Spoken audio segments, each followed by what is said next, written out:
Paano gumawa ng creative food contents to attract customers?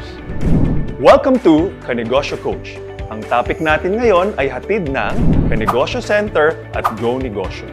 May 5 tips kami sa inyo kung paano gumawa ng creative food contents na for sure makakaakit ng customer sa iyong negosyo. Ready na kayo? Tara, simulan na natin. Tip number 1. Pumili ng eye-catching na visuals. Mahalaga ang visuals.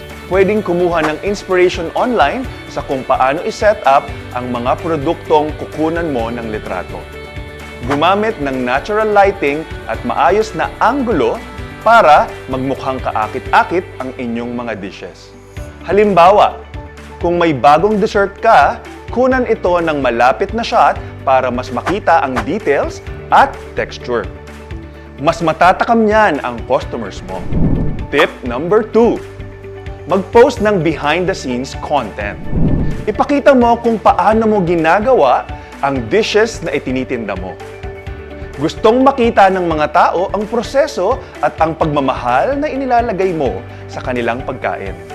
Pwede kang gumawa ng short video or photo series na ipopost mo sa official social media pages or accounts ng business mo.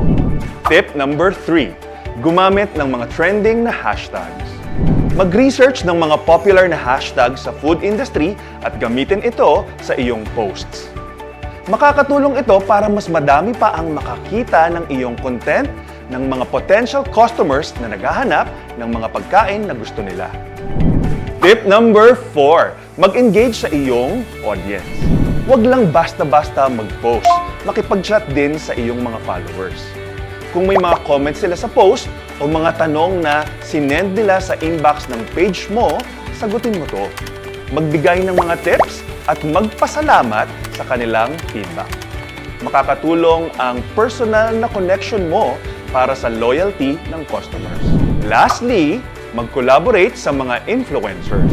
Hanapin ang mga small-time local food vloggers or social media personalities na may magandang following at engagement sa pages nila.